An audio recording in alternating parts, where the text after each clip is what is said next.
Eh, Aparte que como es con tiempo limitado esta cuestión.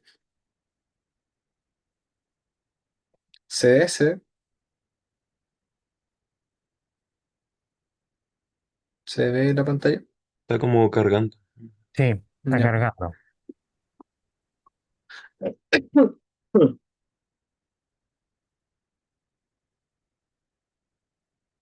Ahí está, Ahí sí.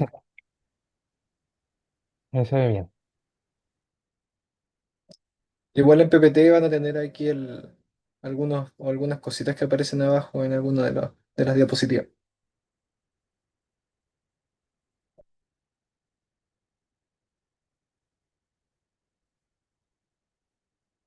¿Está listo? A empezar. Dale nomás. Ya. Bueno, aquí quise partir con las glándulas primero. Igual es un tema es más o menos sencillo. Son poquitas cosas. En esta parte de la prueba les van a preguntar por el campo. O sea, les van a pedir identificar el tipo de glándula. Si va a ser submandibular, si va a ser sublingual o si va a ser parótida. Así que hay que ver nomás las diferencias que hay en el campo. En este caso, partiendo con la submandibular, tenemos que primero identificar, eh, principalmente por el color de la glándula, como es oscuro, da a entender que es de contenido seroso las glándulas. Pero también tiene algunas que son más claritas, que son de contenido mucoso. Entonces se va a decir que esta glándula es eh, que es de contenido mixto, o sea, seroso y mucoso. Entonces, pero como tiene mayor predominio por la glándula serosa, se le va a llamar serosa y mixta, o serosa mixta. No me acuerdo cómo se los haya dicho el profesor y yo no estuve en ese laboratorio, así que eh, me avisan cómo se los dijo. Pero así la van a identificar la submandibular. Contenido seroso y mucoso, pero mayoritariamente ceroso. Y todas las glándulas van a ser tubulocinosas, al menos de las bucales. Van a ser, entonces se le llamaría glándula tubulocinosa, serosa y mixta. Pero ustedes igual le van a tener que poner a la muestra cuando se lo pregunten como glándula submandibular. Glándula submandibular, yo le ponía a veces entre paréntesis glándula tubulocinosa, serosa y mixta. Así como para cubrir cualquier detalle por si el profesor se ponía después medio catete con lo que teníamos que responder específicamente. Y también aquí se ven conductos estriados. Aquí es un conducto, aquí otro, varios. Aquí hay otra imagen. Aquí se ve estos que son mixtos. La media luna serosa, que también se la pueden pinchar. Media luna serosa de una glándula tubulocinosa mixta. Aquí se ve entonces los que están alrededor del lumen, que son glándulas mucosas, y estas que van a ser glándulas serosas. Pero alrededor ven que la mayoría son contenidos ceros. En cuanto a las sublinguales, eh, vamos a tener que estas van a ser, al revés que la otra, van a ser también mixtas, pero van a tener mayor contenido mucoso. Gabo, alguien tiene una duda. Ya, a ver qué Oli, habla. Sí, es que una pregunta, entonces el profe nos va a preguntar sobre por ejemplo, el conducto estriado, glándula semilunar o solamente glándula submandibular. no, no, glándulas semilunares o no. Media luna serosa, ahí puede ser con Ah, extremo indicador, alguna cosa así. o sea, Pero puede lo más preguntar seguro de es las glándulas. Es que que como eso era del semestre pasado, no me acuerdo. eh, la verdad es que no recuerdo. No recuerdo que haya preguntado específicamente por eso, pero no está de más tampoco eh, saberlo. Sí, lo que yo les digo, lo más seguro es que les pregunten más por el tipo de glándula. Ya, campo. Sí, Ya, gracias. Entonces, pues vamos a tener la glándula sublingual, que va a ser predominantemente mucosa, pero también va a tener algunos acinos que van a ser serosos. Y en este caso, a ver si se pueden ver, aquí se ven algunos que son, que igual está medio rara la muestra. Aquí están los mucosos, mucoso, pero igual hay algunas cosas cerosas. Aquí hay uno, por ejemplo, una media luna, pero son súper poquitos.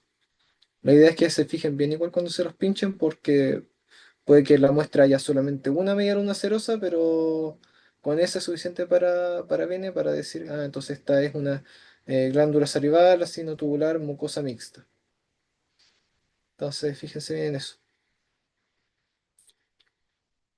Em, y eso prácticamente con la sublingual. Ahí está de nuevo la sublingual. Aquí se ve la glándula en la parte mucosa y aquí se ve la media luna cerosa. Hay otra media luna cerosa. Aquí hay otra. Y por último tenemos la parótida, que esta va a ser predominantemente serosa, entonces va a ser tubulosinosa serosa. Eh, y esta, me acuerdo que el profesor nos decía que se podía confundir em, con el páncreas, pero a diferencia del páncreas, esta tiene tejido adiposo, cosa que no tiene el páncreas, y no pillé otra foto, pero así como más de lejos de la parótida, pero está dividida en lóbulos y lobulillos, en cambio en la otra, en el páncreas está solo dividido en lobulillos. Esas son algunas diferencias. Pero a la hora del contenido es solo seroso en la parótida. Y también va a tener conducto intercalar, estriado y excretor. Estos van a tener conductos. Este sería como el conducto estriado. Intercalares son chiquititos, así que no hay en esta imagen. Creo que puse en otra glándula, así que lo van a poder ver, pero ya, como había dicho Florencia, son cosas como más de las pruebas pasadas. Y este es como, igual podría ser como un tipo de conducto excretor. Ya. Entonces ahora pasando al digestivo, tenemos el labio, que va a tener su porción externa, que va a ser un epitelio eh, estratificado plano, queratinizado. Va a tener también folículos pilosos y va a tener glándula sebácea. Y después va a estar el borde intermedio o borde rojo del labio, que va a ser como un epitelio de transición, más que nada. Aquí ya va a estar pasando ya a no tener queratina. Y por último va a estar el borde interno del labio, que va a tener un epitelio ya mucho más amplio. Va a seguir siendo estratificado plano, pero ya no va a tener nada de queratina. Va a tener también una submucosa que va a tener, que va a tener sus glándulas labiales. Y por último va a tener aquí el músculo de la lengua. O sea, del labio, perdón. Músculo labial. Aquí está la foto del epitelio de transición. Tenemos aquí que está el epitelio ya con poquita queratina que está suelta. O sea que ya está pasando a ser un epitelio no queratinizado. Vemos que igual las capas son hartas ya en lo que sería después ya eh, el borde interno del labio. Aquí después del borde interno tenemos este que va a ser, eh, perdón, va a ser más delgado el del labio interno, el epitelio. Va a tener aquí su submucosa, va a tener también las glándulas labiales, que es como lo que permite identificar el borde interno. Tampoco va a tener los folículos pilosos, pero la glándula labial es como uno de los puntos importantes de la porción interna. Este va a ser, como había dicho, un estratificado plano no queratinizado.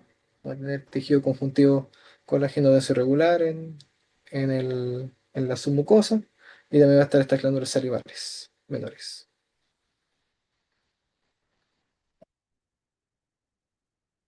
Eso prácticamente del labio. Ahora ya pasando a lengua, vamos a tener, lo importante de la lengua va a ser identificar eh, las papilas, o sea, perdón, los tipos de, sí, papilas, filiforme, fungiforme y circunvalada. Aquí en este caso tenemos las filiformes, que son las que sensaban el tacto de la lengua. Están las fungiformes, que van a detectar algunos sabores, que ya van a tener los corpúsculos gustativos. En cambio, las filiformes no van a tener corpúsculos gustativos. Y la diferencia la hace más la forma de la papila. Esta va a ser como eh, con una puntita, a veces están cortadas, pero se nota porque no tienen como una cripta como que vaya, está muy adentro para hacer la forma, sino que están como más o menos exteriorizadas, no están tan profundas. Aquí hay un poco más de profundidad y se nota como el tipo de forma de la papila. Y ya tienen igual los corpúsculos gustativos, que es lo importante. Ahí. Y aquí está se me había pasado esto. Y aquí va a estar la caliciforme o circunvalada y va a tener altas cantidades de papilas, o sea, de corpúsculos gustativos. Va a estar en la porción posterior de la lengua y vamos a tener también algunas cosas especiales de esta papila que van a ser las glándulas de von Ebner, que son muy pinchables, que las pueden pinchar perfectamente durante la prueba, que son las que están justo debajo de las criptas de la, de la papila caliciforme. Por si acaso, el epitelio de la lengua es epitelio estratificado plano no queratinizado. Perdón si se me pasó. Y aquí, yo creo que me acuerdo que fue una foto así la que nos pinchó a nosotros, que vamos a tener enfocado aquí el corpúsculo gustativo. Y les dejé aquí al lado como el esquema que usó el profesor en PPT, que vamos a tener las células de sostén, o sea, hay 5 tipos de células. eh, Vamos a tener las tipo 1 que van a ser las de sostén. Vamos a tener las tipo 2 que también va a ser de sostén, pero generalmente el doctor, o sea, el profesor le gusta ponerlas más centrales. Vamos a tener las sensoriales o tipo 3 que van a ser estas que van a ser más delgaditas, que también van a estar en medio. Y las tipo 4 que van a ser las diferenciadas como esta, que van a estar en la base. Se pueden transformar en lo que sea. Y ahí están las tipo 5 que no me acuerdo cómo se llama, traté de buscarlo, no sé si alguien me puede ayudar, que son como esta que está acá. Las perigimales. Sí, eso mismo. Las perigimales o tipo 5 que son las que van a estar aquí como al reborde del corpúsculo gustativo.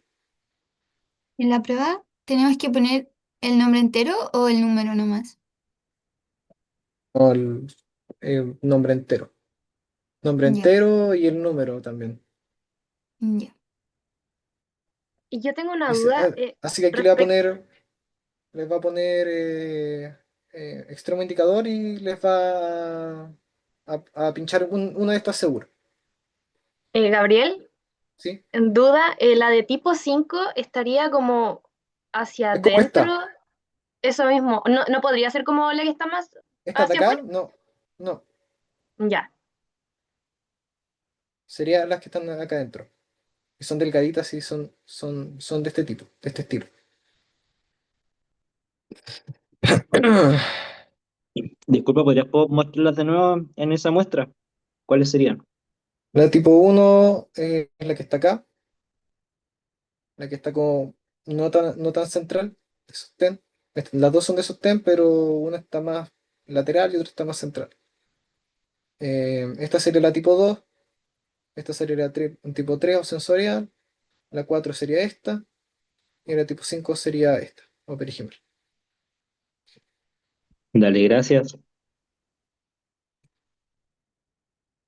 Aquí rapidito, les voy a pinchar paladar durante la prueba.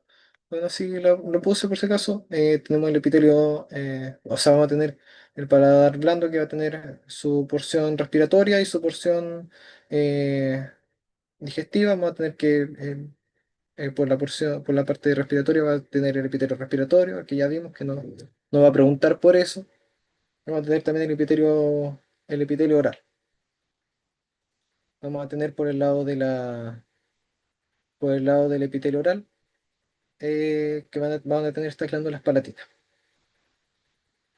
Y eso, solo para mostrárselo, que no creo que se lo pregunte. Sobre esófago, aquí tenemos una muestra bonita de esófago. Tenemos aquí el epitelio, que va a ser, o sea, la mucosa que va a estar conformada por el epitelio, por el corion, y va a tener también su muscular de la mucosa.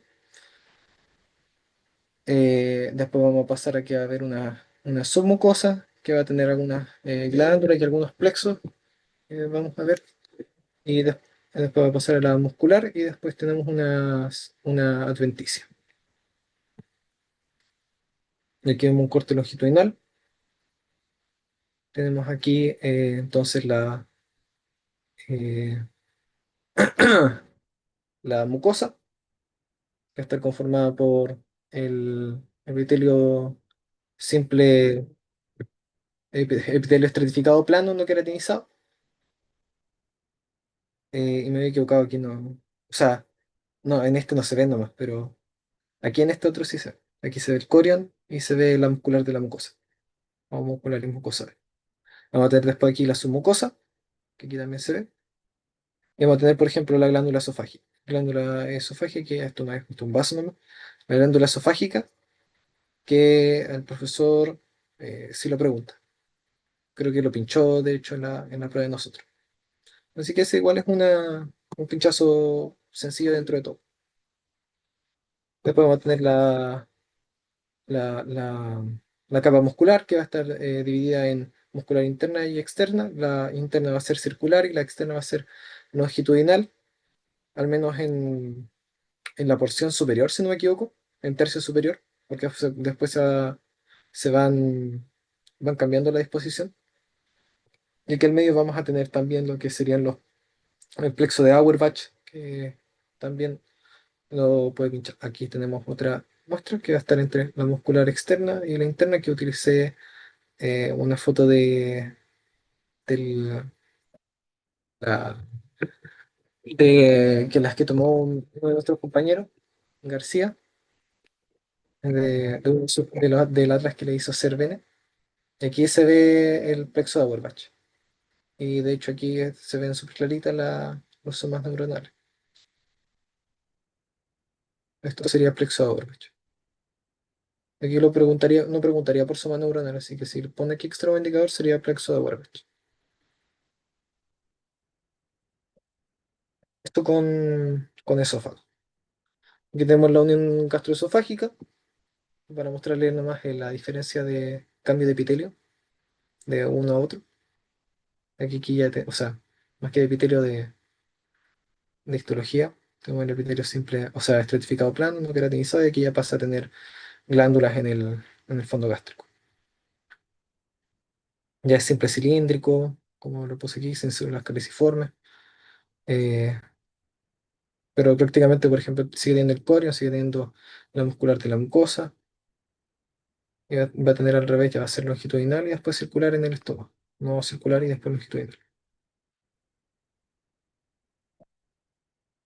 Aquí lo importante de estómago es el antropilórico. Aquí les va a preguntar por células en específico, estoy muy seguro, y aquí es importante que tomen en cuenta ponerle el nombre completo a lo que esté pinchando el profesor. Vamos a tener primero entonces, a grandes rasgos, vamos a tener que va a estar conformado por fositas gástricas y debajo de ellas van a estar estas glándulas gástricas.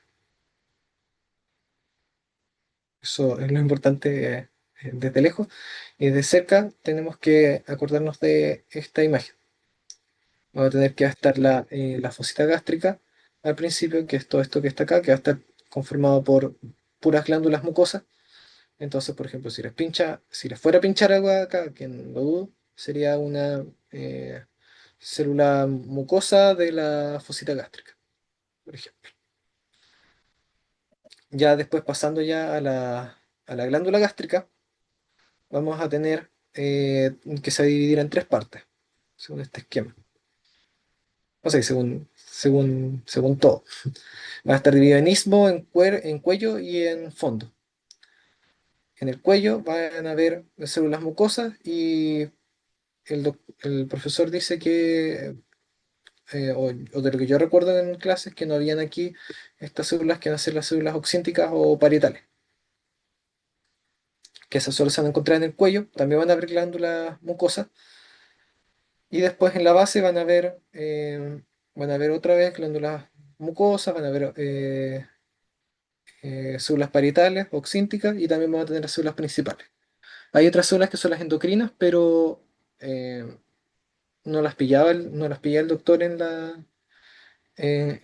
los, ¿cómo se llama? En los laboratorios, así que no la pincha. Pero lo que sí pincha son la oxíntica o la principal. Entonces aquí tenemos que estamos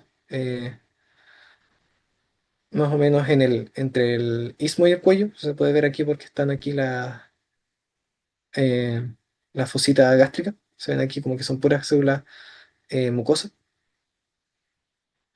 Entonces, si uno pilla, por ejemplo, uno de este tipo de células, que son con núcleo redondo y son más o menos grandes, como esta, eh, o como esta se ve mejor, que no tienen el citoplasma tan claro, se les ve perfectamente el núcleo, que lo tienen centralizado. El doctor dice que o sea, el profesor dice que se ven como huevos fritos.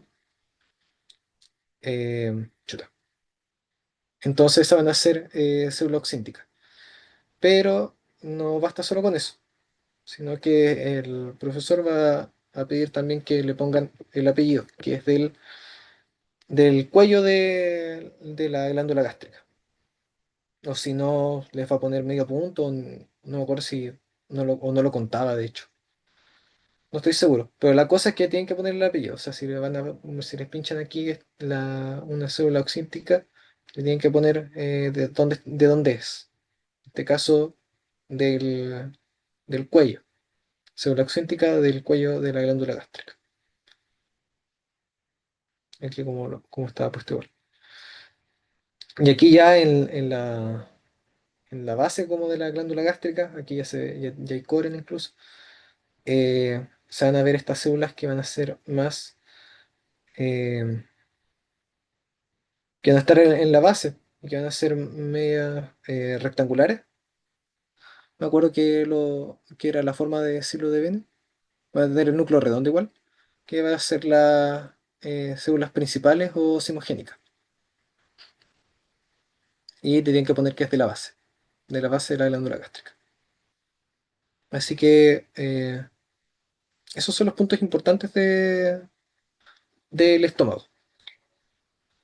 Las otras cosas no las tenía que preguntar como en las otras capas, como la submucosa o la muscular, porque es literalmente lo mismo en,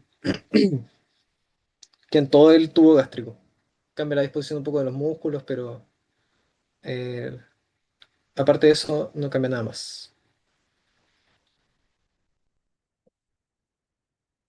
Ahí se está terminando la reunión ya. Ya. En cuanto al duodeno, vamos a tener ya que van a empezar a ver vellosidades intestinales, que es la diferencia con el estómago. Ver, abundantes vellosidades intestinales, va a tener que tener células caliciformes, va a tener vellosidades, pero la disposición va a seguir siendo la misma. Mucosa, hasta la glándula, o sea, hasta la muscular de la mucosa, va a tener una submucosa y una túnica muscular y una adventicia. Pero aquí hay algunas diferencias que son importantes, como lo son que empiezan a ver o le empieza a dar nombres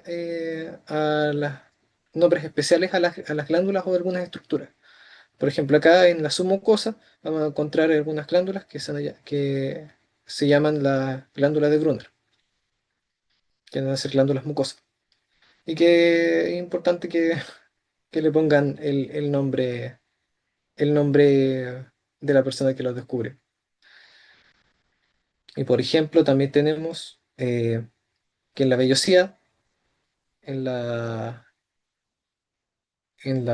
mucosa, vamos a tener que que la muscular de la mucosa se va a invaginar dentro de cada vellosidad y eso ya tiene otro nombre. Y aquí en este caso, si le pinchan acá, les va a decir el doctor que esto ya tiene un nombre y es el músculo de Brooke o músculo de Brook. Y también aquí abajito, que como vi la foto no se ve, pero esta parte, cuando ya saliendo de la vellosidad, eso ya va a pasar a tener otro nombre, que es el quelífero central. Aquí hay otra foto del duodeno, va a tener las vellosidades intestinales y también otra estructura importante, también con nombre al medio alemán, que es que al final de la vellosidad intestinal van a haber algunas criptas, por así decirlo. No sé si decirle glándula, así que cripta. Sí, diría que son glándulas, porque los suros de Panet sí secretan cosas. Entonces, justo debajo, a esto se les llama las criptas de Liverpool, que va a estar conformado por células de Panet. Aquí tenemos otra vez las fotos de las criptas de Liverpool, que va a tener algunas células madre, que son estas de color más clarito. Van a estar estas células que tienen el núcleo más o menos rojo, que es medio como con gránulos, que son las células de Paneth. Y tenemos las células oligomucosas que van a ser como la mayoría que conforman la glándula. Esto no me acuerdo si lo pinchaba, o si le dio importancia el profesor durante el práctico, durante el laboratorio, pero lo dejo ahí como recordatorio. Ahí se ve mucho mejor, por ejemplo, las células de Paneth. Después ya pasamos al Ilion, o sea, perdón, al yeyuno, y aquí va a estar con una mayor densidad de células caliciformes, pero ya no va a estar tan denso de vellosidades. Va a empezar a haber unas vellosidades más cortitas, más pegadas como en general, eh, ay, no sé cómo decirlo, como más planas, más aplanadas, ahí sí. Eh, Y eso es lo que va a hacer la diferencia. No lo también importante que no van a tener glándulas de Brunner en comparación con las duodenales, que sí lo tenían, y la composición va a seguir siendo la misma. Va a haber mucosa, submucosa y las capas musculares. Y la muscular igual es mucho más chiquitita. Aquí también hay algo que es la válvula semilunar, que es como también como la invaginación de la vellosidad, pero en el yeyuno. Entonces aquí, esto lo saqué también de otro atlas del 2017 eh, que le ponen acá indicador y va a ser válvula semilunar. Pero eso no lo pregunta el profesor, anecdótico. Sobre el ilion, no se ve durante los laboratorios, así que no lo va a preguntar. Pero una imagen acá por si acaso es, son las vellosidades mucho más involucionadas y va a tener las placas de Peyer, que van a ser nódulos linfáticos que se encuentran en el ilion, abundantes. Después vamos a pasar al intestino grueso. Primero, perdón, esto acá primero. Va a tener el apéndice, que va a tener grandes y abundantes criptas de Ibercun, como se ve acá, súper súper gruesas y con nada de espacio entre ellas. Aquí se ve súper bien, súper alta. Y lo que nos indica el apéndice, que estamos en el apéndice, son estos linfonodos. ponemos también alrededor de todo esto, que igual se diferencia con el yeyuno porque aquí ya no hay nada de vellosidades, en cambio acá estos son criptas de Lieberkühn, son distintos tipos de estructuras. Pero en este caso, si lo fuera a preguntar, lo preguntaría como el profesor como campo, o sea, identificar qué es el apéndice. En el intestino grueso, lo mismo, vamos a tener estas o sea, criptas de Lieberkühn súper grandes. A ver si tengo otra foto. Sí, aquí vamos a tener estas glándulas o sea, criptas de Lieberkühn grandes, pero la estructura va a ser muy similar al apéndice, solo que sin tanto nódulos linfáticos. Aquí hay una foto de apendicitis necrotizante, tener estos focos necróticos, que no es importante. Aquí vamos a tener otro corte de colon, de intestino grueso, que va a tener, como ya he dicho, las criptas de Lieberkühn súper grandes. No va a presentar glándulas, un corion más o menos chiquitito, pero lo que más va a imponer va a ser, como les dije, las criptas de Lieberkühn. Aquí otra foto más, y ven, las glándulas de Lieberkühn más encima son eh, súper marcadas como al color morado. Gabo, Sí, una consulta. En el colon, yo voy a encontrar las glándulas de Lieberkühn entre dos vellosidades intestinales. no, es que estos no son, ya no son vellosidades, esto ya son puras criptas de Lieberkühn. Ah, criptas. Ah, perfecto. Sí, Ok. perdón si me traspapelé ahí con glándula cripta, pero cripta. Criptas. Ok. Solamente una cripta, otra cripta se van Sí, separaditas. no, muchas criptas. Todas estas son Ya, cripta, cada una. ya, bacán. Tienen la muscular igual bien desarrollada. Aquí ya el canal anal, una vez que se van acercando al canal anal, van desapareciendo las criptas de Lieberkühn y se va aplanando el epitelio, se va haciendo epitelio estratificado plano queratinizado. Ven aquí, se van aplanando de a poquito y termina siendo un epitelio estratificado plano. La muscular sigue siendo grande y más en el canal anal, que es donde está el esfínter anal. Acá otra vez, la zona de transición, que van pasando de simple cúbica a estratificado plano queratinizado. Y aquí lo mismo. No sé si alcanzamos a terminar la reunión y abrimos otra para que no me quede aquí a la mitad de los anexos. Sí, yo me encargo. Hago un link, lo envío de nuevo. Y cuanto a los anexos, sencillo y conciso porque este tema ya no lo domino mucho, pero algo me acordé. Así que, como les había dicho, en la de parótida, esta va a ser también una glándula que va a ser solamente serosa, va a tener acinos serosos y va a tener también acúmulos que van a ser las islotes de Langerhans. Aquí se ve mejor. De estos acúmulos que son los islotes de Langerhans, el otro que va a ser plenamente glándulas exocrinas, mientras que las glándulas de Langerhans en la, en el páncreas van a ser secreción endocrina.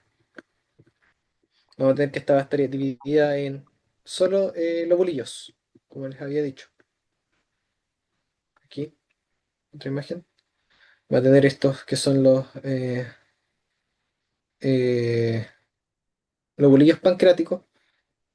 Aquí le ponía interlobular. Es interlobulillar.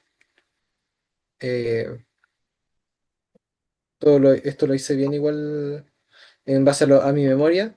No sé si el profesor les dijo si estos eran lóbulos o lobulillos, porque si no, guíense por eso. Pero según lo que recuerdo era lobulillo. Va a tener los tabiques también entre los bulillares y aquí van a estar los lobulillos pancreáticos. Donde también los conductos interlobulillares. Y aquí les va a preguntar, les puede pinchar, por ejemplo, los islotes de Langerhans. Aquí esta imagen se ve mejor. Les puede pinchar aquí islote de Langerhans o identificar el campo.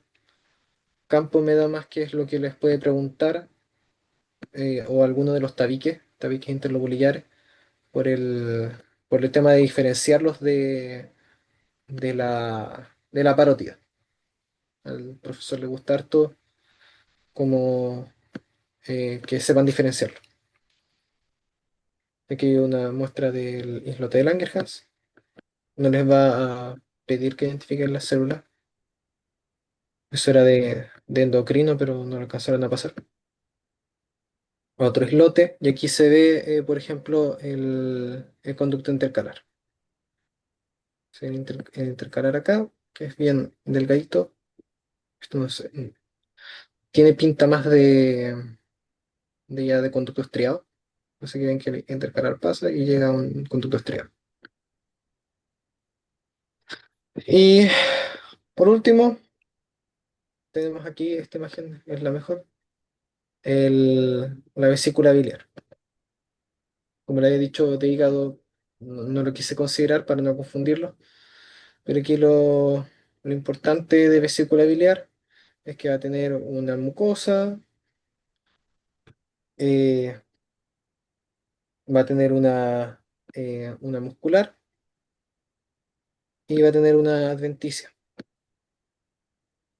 Aquí les va a preguntar eh, o por campo o campo, diría nomás. Campo es lo único que les podría preguntar. Va a tener un epitelio columnar simple, va a tener glándulas mucosas acá debajo, se pueden ver algunas aquí que se encuentran se podría decir ya que en la submucosa. Va a tener esta capa muscular y va a tener la adventicia. Gabo, hay una duda. ¿Sí? Una pregunta, ¿cuál era el conducto excretor que habías mencionado? Que no alcancé a No, ver. conducto ¿Era intercalar intercalar? y conducto estriado. Ah, Este que está estriado. acá, el intercalar y este el estriado. Ah, ya, gracias. Generalmente suelen ser más grandes, así que por eso igual lo dudé, pero las células se ven más o menos redondas, como de una célula cúbica, así que tiene más pinta em, de conducto intercalar. O sea, estriado, perdón. Estriado que de intercalar. Pero este sí es intercalar, el que está por acá. Así que eso básicamente. Están conformadas por un epitelio simple cilíndrico y eso, de la vesícula biliar. Eso sería en cuanto a digestivo. Igual complicado que las preguntas de vesícula.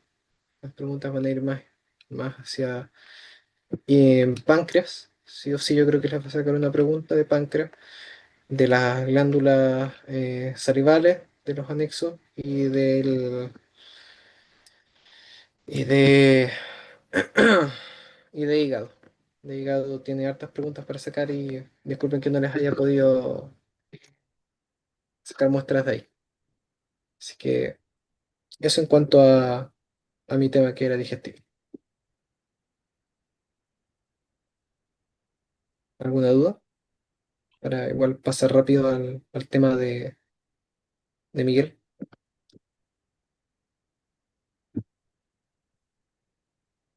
Ya, ninguna. Ya, Toño, dale. Vale.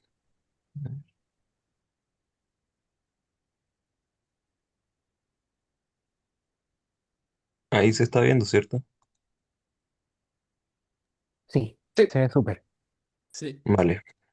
Bueno, me presento, mi nombre es Miguel Seguel, al igual que Gabriel, somos los dos estudiantes de quinto año. Eh, bueno, comentarles que, bueno, a mí voy a ser de laboratorio productor femenino. Yo no estuve en los laboratorios en los que pasó esto, pero así que si es que les falta algo que Bene les mencionó así como encarecidamente, me lo mencionan, me lo preguntan nomás, pero igual mi presentación no es larga y está, como le mencionaba antes de que se metieran todos, algunos que estaban ahí en la reunión. Más que enfocado en repetir lo mismo que el laboratorio, esto es como para mencionarles los puntos más importantes, los que no se les puede pasar, y lo que es más probable es que el profesor les pregunte en su prueba de mañana. Igual, como comentario en relación a las muestras que mencionaba Gabriel, recuerden bien el tema de sus respuestas tienen que ser bien completas. Cuando ustedes ya han dado hartas pruebas prácticas de histología, escriban el nombre completo. Y en cuanto a lo de hígado, recuerden bien la nomenclatura, lo que es intra, lo que es inter, que ahí hay un tema confusional y en realidad sus preguntas pueden quedar malas si es que no tienen bien claros esos conceptos de que intra es lo que está dentro, inter es lo que está entre medio, ese tipo de cosas. Así que, bueno, ahora voy a empezar con la prueba de reproductor femenino y me guié principalmente en el temario que tiene el profesor en de los laboratorios. Así que, a ver cómo me gusta la.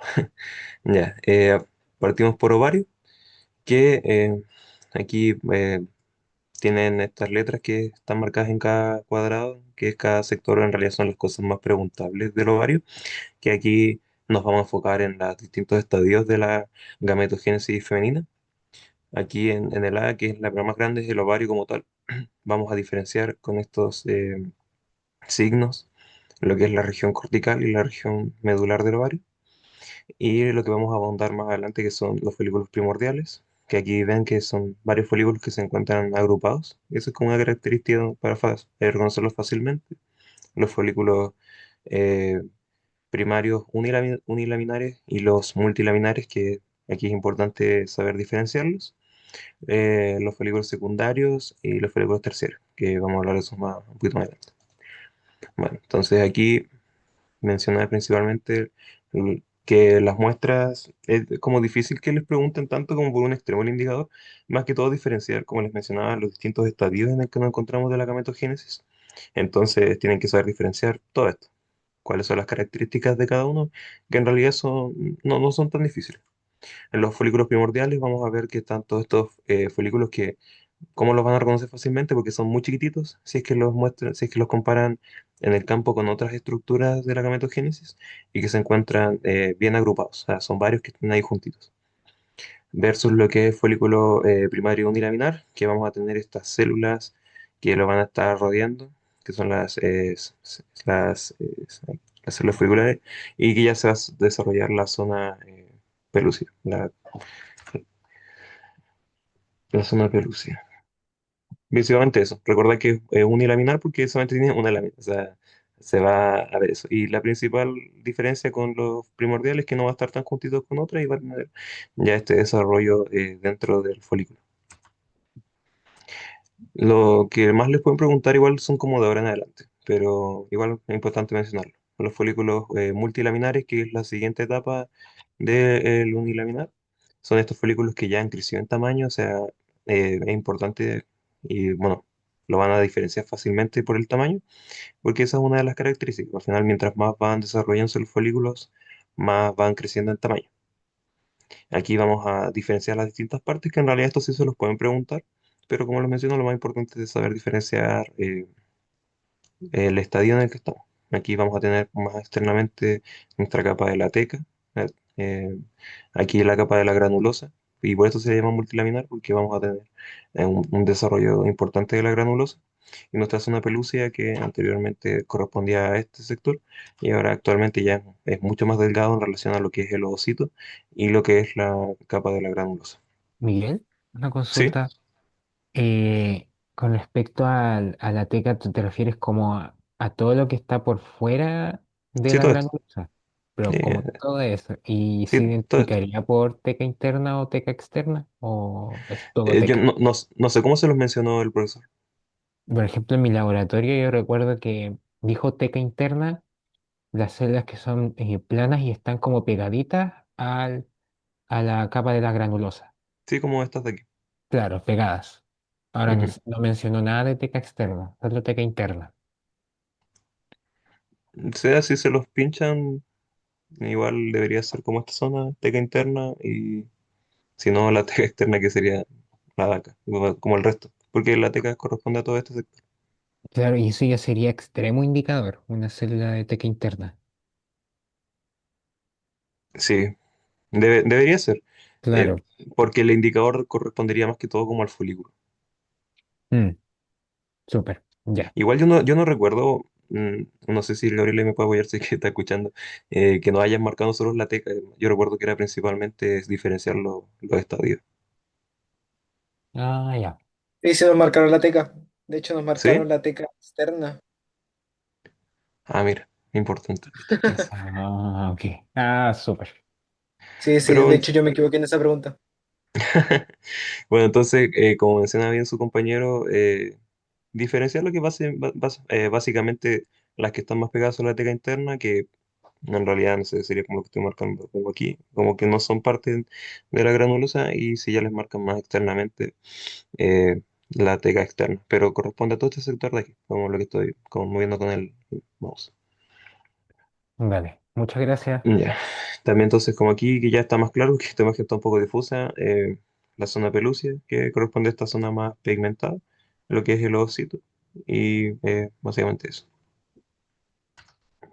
Ahora ya en el folículo secundario tienen que diferenciarlo también por el tamaño. Por ejemplo, aquí te parece un multilaminar.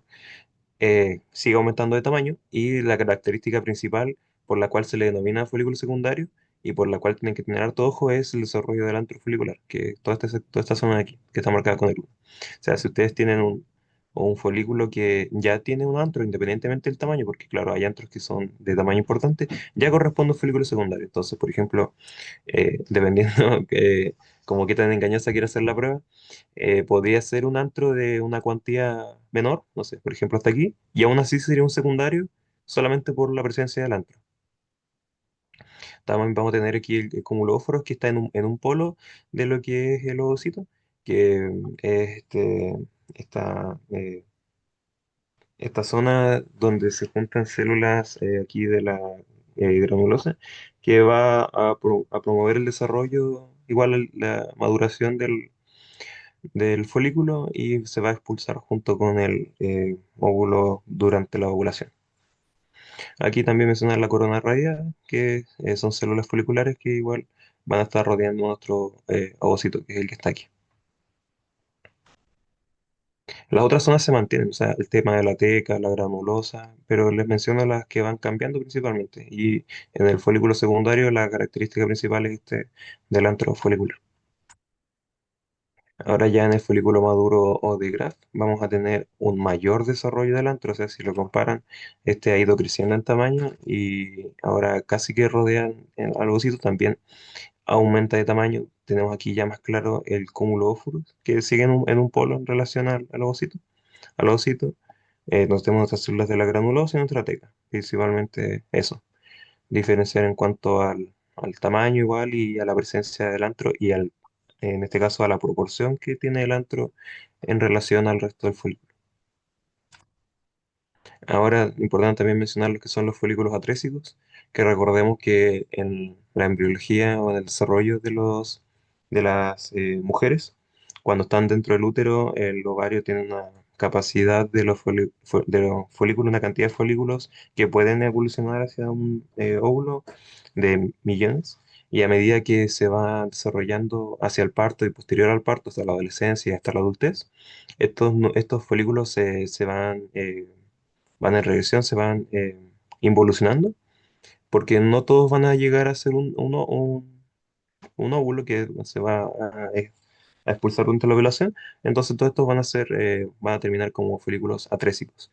Aquí, ¿cómo diferenciar si es que les colocan esta imagen sin que estuviera aquí marcado? Es porque van a ver estas zonas que son un poco más pálidas, que van a estar igual rodeadas con un poco de aquí de espacio, de líquido que no va a estar acelular. Y si lo tienen que comparar con otras muestras de otros tejidos, tienen que mirar el resto del campo y van a ver presencia de, otros folículos, o sea, ya sea secundario, los multilaminares, los unilaminares, y en relación a eso, a lo que ustedes lo comparen con el campo, si ven este tipo de folículos como pálidos aquí, lo pueden diferenciar y eso correspondería a un folículo trésico, que esto, si no mal recuerdo, creo que igual nos lo preguntaron. Así que eso es importante. Ahora, el cuerpo lúteo, que corresponde a lo que queda después de que el folículo maduro expulsa al ovocito secundario en la ovulación. Eh, Aquí el tamaño es súper importante. Este sí que es grande. O sea, si lo comparamos con un folículo secundario que correspondería a este. El tamaño es muy importante, lleno de contenido aquí secretor, porque recordemos que el cuerpo lúteo va a desempeñar esta acción de secretora de hormonas hasta que se implante el óvulo y hasta que la placenta en realidad empiece a secretar las hormonas por sí sola. En caso de que el óvulo no se implanta en el útero, el cuerpo lúteo eh, va evolucionando. Pero aquí, más que preguntarles como capas y todo eso, les podrían poner esta imagen y recuerden que claro, si tienen este, esta zona gigante, por decirlo así, comparado con el resto de las estructuras en el ovario, y con esta característica, voy a mencionar que, bueno, aquí no tenemos ni el antro ni un ovocito, entonces esa es como una característica. Eh, Van a estar hablando de un cuerpo lúteo. Tienen que ver la ausencia de estas zonas. Eso principalmente con el ovario. Como las preguntas son más enfocadas como a diferenciar eh, en qué etapa de la gametogénesis femenina nos encontramos. Y igual les podrían preguntar algunas de estas partes, como tanto lo que son las células granulosas, las tecas, la zona pelúcida, o el ovocito que, bueno, no creo que les pregunten por el ovocito, pero principalmente eso, como zona pelúcida. Eh, sí, hablen nomás, en fin, que le entrar la mano. Hablen nomás, interrumpen. Es que en el práctico, el ¿Ya? profe cuando estaba hablando del cuerpo lúteo mencionó como célula granuloteica y célula teca luteineica, una cosa así, que estaban en el cuerpo lúteo. ¿Eso entrará? Uh, yo creo que no, la verdad. Ya. Entonces, Igual, igual si las pueden, si se las saben reconocer o saben que existen, está bien porque al final igual el profesor, como les digo a los chicos que están en mi práctico, en realidad voy a preguntar lo que se le ocurra, lo que se les venga a la mente, pero no creo que sería como lo más enfocado a este tipo de muestras. O sea, como les menciono, es más que todo diferenciar aquí eh, la etapa en la que estamos y en realidad eso tiene un enfoque más, que el profesor igual habla harto como de lo teórico durante los prácticos, tiene un enfoque más en el tipo de hormonas que van a secretarse por el cuerpo lúteo. Yo diría que tampoco pinchar células en específico de este tema, no creo que lo veo bien complicado. Sí, como mencionaba Gabriel, yo no me acordaba, pero como mencionaba Gabriel, más que todo preguntan como por las zonas, como especialmente en los que son los folículos multilaminares o en el folículo secundario, como en estas zonas características y lo demás ya es como el indicador de que estamos, no sé, en qué etapa de la gametogénesis estamos, en cuál de todas estas que le mencionaba. No me acuerdo si preguntaban por un campo, yo lo veo igual difícil como decir ovario, sino más que todo como lo que es el folículo. Igual hay un poco de cuidado porque, por ejemplo, si les colocan esto y un campo, mm, igual puede ser que le estén preguntando por el folículo. Eh, Ahí habría como que quizás si es que ven al profesor mañana, preguntarle como qué tipo de pregunta es eso, porque en realidad hay un poco variable. O sea, por ejemplo, si solamente les colocasen esta imagen y les preguntaran por el campo, igual decir ovario es un poco errado, porque tendría que decir folículo primario multilaminar.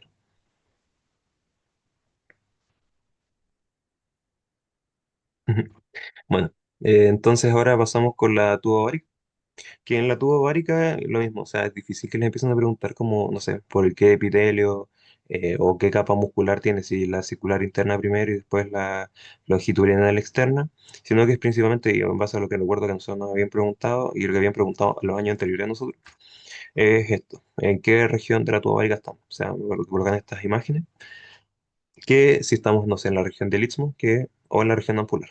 Recordar que la región del istmo es la que está más cercana a lo que es el útero como tal, y la región apular, sí, pero si bien no es la zona de las fimbrias, está más cerca del ovario. Y esto lo podemos ver reflejado y que la manera en realidad de diferenciarlo es por el desarrollo de las capas musculares que tienen. Aquí, y además de las capas del epitelio. O sea, aquí el epitelio no se ve tan grueso como aquí, no se ve tan desarrollado, y las capas musculares que es lo que lo diferencia en gran medida. Y básicamente, así como ahí tendría, no sé, si les preguntaran aquí sería un campo, tubo árica, región del istmo, o región ampular, o región ísmica, y depende cómo lo quieran decir ustedes. Pero es básicamente eso, que sepan reconocer en qué región estamos. Ahora ya, bueno, vamos a pasar al útero como tal, de las fases proliferativas y las fases secretoras, que aquí tienen que saber diferenciar igual en qué fase estamos. Aquí nos vamos a ayudar principalmente por dos estructuras o por dos, no, más que dos estructuras, como por dos sectores, que es la parte M, que es el miometrio, y la parte que aquí colocaron como SF, que es la capa funcional, o el endometrio, que recordemos que durante el ciclo ovulatorio, el endometrio va a crecer de tamaño en caso, como si quisiese, esperando recibir al óvulo, y es lo que, en caso de que no ocurra, se descama y es lo que se elimina por medio de la menstruación. Entonces, este endometrio va a estar en un constante desarrollo y posterior escamación, y eso es lo que nos va a diferenciar en las fases. Aquí en la fase eh, proliferativa y la fase preovulatoria. Aquí todavía no se produce la ovulación. Entonces vamos a tener que esta capa funcional es pequeña en relación al miometrio. Esta es la capa basal, que es la que no cambia, es la que en base se va a desarrollar la capa funcional. Y ya que si aquí tenemos esta zona aquí con mayor aumento, que corresponde a las glándulas tubulares simples, que recordemos que, claro, en el útero también se secretan de estas sustancias como esta lubricación, este moco. Entonces, tenemos estas glándulas que se ven lisas, las menciono porque van a cambiar cuando sea, dependiendo de la fase, pero aquí se ven como bien ordenadas, se ven lisas y principalmente eso, o sea, les podrían como preguntar por la glándula, sí, pero según yo igual es más común que aquí sea un campo. Eh, en cuanto a aparato reproductor femenino, es como más común que pregunten como por un campo más que por cierta estructura, y si preguntan por ciertas estructuras, en realidad son como las glándulas. Ya, entonces aquí vamos a tener este corte, que vamos a ver este epitelio, que es un epitelio cilíndrico simple, mucosecreto. Aquí, como les mencionaba, es todas estas glándulas que van a salir hacia el endometrio y van a secretar este moco. Y esto igual es importante para cuando veamos más adelante la zona de transición que hay en el cuello. Ya, entonces esto es como con la fase preovulatoria o la fase proliferativa. Recuerden que las hormonas que producen la proliferación del endometrio es el estrógeno principalmente. Y aquí el endometrio en la fase secretora o la fase posovulatoria. Esta es una fase ya eh, posovulación, y que vamos a tener que está esperando que se implante el óvulo ya fecundado. Entonces aquí, como le mencionaba, vamos a tener una capa funcional súper desarrollada, que este es el endometrio que ya proliferó, ya se desarrolló. Aquí tenemos nuestra capa basal y aquí tenemos nuestro miometrio. Si bien aquí se ve mucho más chico el miometrio por un tema de que aquí tiene más aumento que en esta foto de acá, sin duda si lo comparamos, la capa funcional, que es el endometrio, creció en una cantidad un poco exagerada si lo comparas con lo que encuentra aquí en la fase proliferativa. Aquí vamos a seguir teniendo nuestras glándulas, las mismas que aquí, las glándulas tubulares, pero aquí tienen esto que se llama glándulas en serrucho, que es por la forma en la que están, son como glándulas más tortuosas si se dan cuenta. No son tan lisas como las vemos aquí, sino que son así medias tortuosas, como que se nota que han crecido, se han desarrollado más o menos rápido, y tienen como este aspecto. Igual siguen siendo las mismas glándulas. No sé si les mencionaron así en el laboratorio, pero tampoco me tengo que colocar glándulas en serrucho. Seguirían siendo las glándulas tubulares. Pero esto es lo que les va a ayudar a diferenciarlo. Además, ¿cómo vamos a diferenciar si es que estamos viendo? Porque claro, aquí esto está marcado, pero ¿cómo vamos a diferenciar si es que estamos viendo el endometrio del miometrio? Básicamente por el desarrollo glandular, pues, o sea, si se dan cuenta, si bien cambia un poco la atención, no nos guiamos tanto por eso, guiémonos como por la presencia de glándulas, que si se dan cuenta aquí en la parte muscular, no se ve, y aquí está súper marcado, o sea, Aquí todos estos espacios son glándulas. Lo mismo aquí, si tienen dudas de si les colocan esto y están viendo endometrio, tienen que fijarse en todo el desarrollo glandular que aquí en el endometrio es donde está presente. Y esto que es el cuello uterino aquí, este es una muestra un poco especial porque vamos a tener una zona de transición. Aquí recordar que el cuello uterino es lo que conecta el útero con la vagina. Por lo tanto, vamos a tener que un endocervix y un exocervix. El endocervix va a tener un epitelio similar o igual al al del endometrio, que como decíamos anteriormente, es un cilíndrico simple, versus el exocervix, que va a tener un epitelio similar al de la vagina, que es un plano estratificado no queratinizado. Importante mencionar que no es queratinizado, o sea, lo señalé aquí, esto que está aquí presente no es queratina, sino que es moco cervical, que es lo que se secreta por las glándulas cervicales. Esto de las glándulas también se los podrían preguntar, eh, que aquí están bien marcadas y van en menor cantidad a medida que se va produciendo el exocervix. También algo que es súper preguntable en esta muestra son los quistes de Naud, que son quistes que se forman por toda esta secreción de moco que no logra salir hacia el exterior y se van formando estos quistes. Entonces, si ustedes tienen este tipo como de imagen, porque creo que en sí mismos se los preguntarían, que tienen este conducto entre medio, que es el conducto o el canal cervical, y ven estas acumulaciones como acelulares, son los quistes de Naud. Como mencionaba aquí en esta muestra, igual aquí hay varias cosas preguntables, pero es principalmente eso, si es que les podrían preguntar, como si es que estamos en el endocervix, el exocervix, las podrían preguntar las glándulas, los quistes, o esta zona de aquí, que ojalá que no se las pregunten, que es la zona de transición, que aquí lo coloqué en como, viendo como más el epitelio, que aquí tenemos este epitelio cilíndrico simple, y aquí está, justo aquí sería como la zona de transición, y justo aquí. Y aquí ya en el exocervix se nota cómo cambio epitelio estratificado plano. Aquí el desarrollo del epitelio se nota al tiro en relación al endocervix. Y por último, la vagina, que creo que esto no lo, yo creo que no lo han preguntado como en otros años, porque aquí no hay mucho que ver en realidad. Como les mencionaba, es igual el mismo epitelio que el exocervix, que es un epitelio estratificado plano. Aquí tiene harto desarrollo conectivo fibroelástico. Aquí tiene sus capas musculares. Y aquí está la adventicia. En realidad no hay mucho que ver, tampoco tiene mayor desarrollo glandular. Y es principalmente eso, no es como una muestra en realidad muy preguntable. Lo más preguntable es como esto de el cuello uterino y que sepan diferenciar aquí en qué fase del endometrio nos encontramos.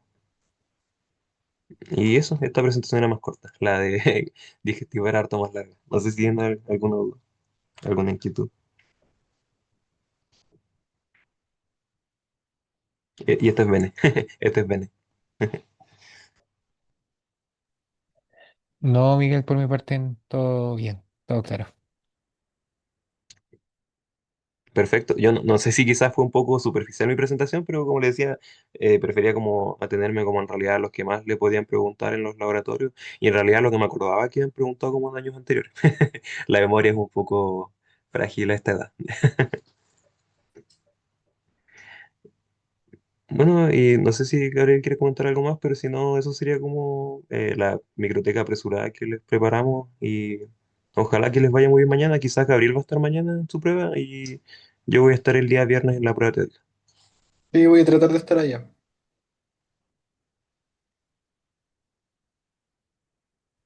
Súper, muchas gracias, chicos, de Así que verdad. eso, chicos, que les vaya muy bien, mis mejores deseos. Ánimo en su última prueba de histología. Después el Gracias. segundo semestre mejora, mejora todo. Sí, Gracias. Gracias por Bueno, su Chao. tiempo, se chao, Muchas que tengan pasaron. buenas noches. gracias. Gracias. Gracias. Gracias. Gracias. muchas Chao, gracias. muchas gracias.